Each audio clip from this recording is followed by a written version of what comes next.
There's a small town somewhere in the folds of Eastern Europe, so ordinary and unremarkable, you'd barely notice it if you passed through. But behind its quiet streets and misty fields, an old story lingers, one that's whispered just before sleep, when the world feels still and a little strange. The townsfolk speak of the last word curse. No one knows how it truly began. Some say it was 5 centuries ago, during a bitter winter when a wandering woman arrived, draped in patchwork cloth and speaking in a language no one could quite place. She was frail, her eyes clouded with age, but when she spoke a single word to a young man standing by the well, he vanished. Not fled, not hidden, simply ceased to be. The ground where he stood held no mark, the snow undisturbed. Since then, the legend says, a strange pattern settled over the town. Every few years someone would say a word not from their own tongue, or a sound heard in a dream, or something murmured by a passing stranger. And with that word, they too would disappear. No one ever saw where they went. There was no struggle, no cry for help. Just a faint chill in the air and a lingering emptiness, as though the world had quietly erased them. Older residents say there's a list of such words, kept locked away in a book beneath a floorboard in the tiny, dust-filled library.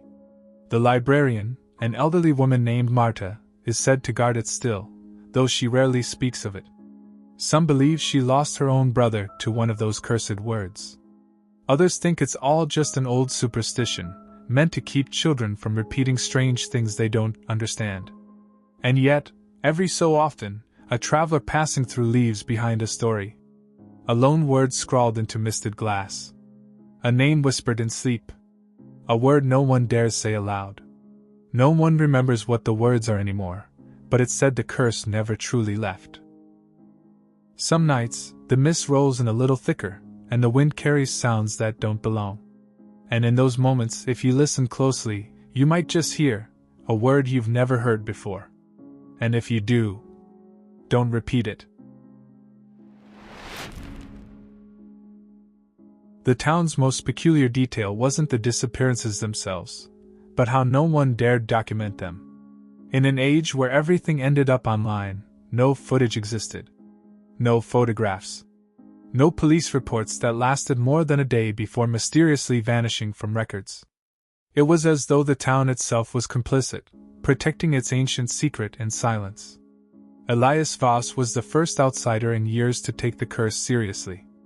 A travel writer with a fascination for obscure folklore, he arrived on a fog-choked evening armed with an old leather journal, a silver pocket watch, and a curiosity most would have called dangerous. The locals eyed him with that unspoken mix of pity and caution. No one bothered to warn him. They assumed, like others before him, he wouldn't stay long enough to matter. But Elias had no intention of leaving. He took a room at the crumbling inn near the woods and spent his nights interviewing anyone willing to talk. The baker's wife spoke of a boy named Peter who vanished after scribbling a word into the condensation on a window. An old man recalled his father disappearing mid-sentence one winter evening. Every story ended the same way, a word, spoken once, and nothing left behind but emptiness. Elias noticed something odd about the words themselves. They were never repeated. Each account involved a different word, one nobody dared utter again. Some words sounded ancient, others unfamiliar, as though plucked from languages long dead.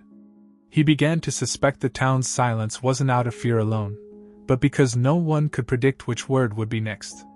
One evening, while studying Marta's old library, Elias found a small slip of parchment tucked between the pages of a crumbling book on European folklore. Faded ink nearly illegible, but a single phrase stood out. "It listens when you sleep." A cold prickling sensation crept down his neck. Who or what was it? Some entity choosing words as a cruel game? Or perhaps the words themselves were alive in some way, lying dormant until spoken. That night, Elias dreamt of standing in the misty square, surrounded by unseen voices whispering strange syllables. Each word felt heavy, ancient, and dangerously tempting to say aloud. He woke in a sweat, the echo of a single word clinging to his memory, though he couldn't recall its shape. But he knew one thing. The disappearances weren't random. They were escalating. And someone, or something, wanted him to be next. Whispers traveled faster than truth in the village, and by dawn, everyone knew about Alara's disappearance. Doors remained bolted, shutters closed tight, and not a soul dared step outside after dusk. The name she had spoken, though never confirmed, was said to still hang in the misty air by the old well where she vanished, an invisible scar no one wanted to acknowledge. The elders convened in secret that evening, their faces pale, voices barely audible. They spoke of patterns, of ancient cycles repeating themselves. Every few decades, the vanishings would cluster, 4, 5 people in quick succession, before the silence returned. And every time, a single, untraceable word marked the threshold between this world and something else. Marta, the librarian, retrieved her battered notebook once more, fingers trembling as she turned its yellowed pages. It wasn't just a list of words anymore. It was a map of paranoia. Dates, locations, cryptic symbols no one could remember writing. Crossed out names of the lost, scribbled next to half-remembered words, some of which no one dared to speak aloud. And then there was the door. In the oldest corner of the village stood a sealed, weather-beaten doorway built into a hill, long overgrown with moss and brambles. No one knew who built it or why. The elders believed it was older than the town itself. For centuries, the rule was simple: never approach it, never touch it, and above all, never speak the word etched above it, a word so worn by time that only fragments remained. Some claimed the curse began there. That the vanishings were warnings, punishments for nearing forbidden knowledge. A superstition, perhaps, until a man named Lorien, drunk and reckless, had stumbled toward it one fog-heavy night, muttering something no one caught. He vanished before his scream even finished echoing. No one spoke of it after that. Until now. But what truly unsettled Marta was something she noticed only recently. The notebook's last page. It was blank just days before, yet now bore a new name written in spidery ink. A name no one remembered adding. Arias Vale. No one in the village had ever heard of him. No record, no birth certificate, no trace. Yet the ink was fresh, the letters still wet, as if the name had written itself. Beneath it, a single word appeared overnight, one no one dared pronounce. And Marta, she was starting to hear it in her sleep. Long before the town had a name, before the crumbling clock tower and the mist-heavy streets, the land itself was known for strange occurrences. Travelers would mark their maps with symbols instead of words, warning others to avoid the valley after sundown. Ancient texts, barely preserved in distant monasteries, spoke of a thin place, here, a spot where the barrier between worlds wore dangerously thin. Some said it was the fault of the doorway.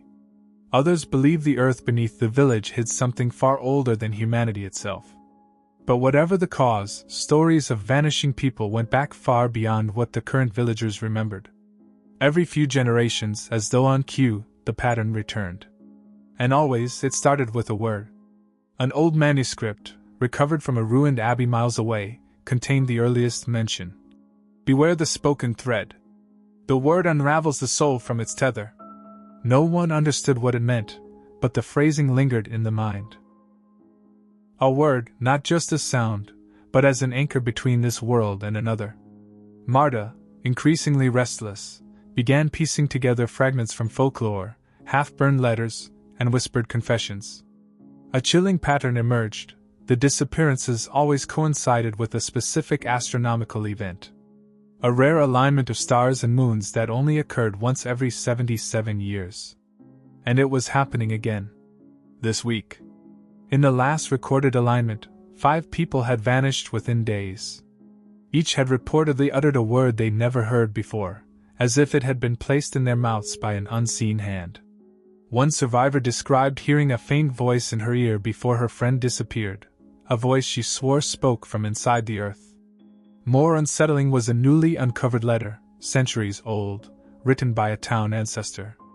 In it, he described a night much like this one, with mist so thick you could barely see the lantern light ahead. And in that darkness, shapes moved that weren't human. He spoke of voices that weren't voices, whispering unfamiliar words that twisted the mind. The letter ended with a single, ink-smeared line. When the mist thickens and the stars fall into line, guard your tongue, for the name comes for the next. As Marta read it aloud, the room's oil lamp flickered. The mist outside thickened. Somewhere far beyond the hills, something ancient waited. The night of the alignment arrived with an unsettling calm.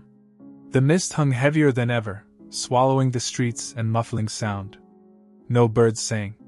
Even the old clock tower's bell refused to chime midnight. A hush had settled over the town, as though the land itself were holding its breath. Marta, alone in her library, clutched the ancient letter.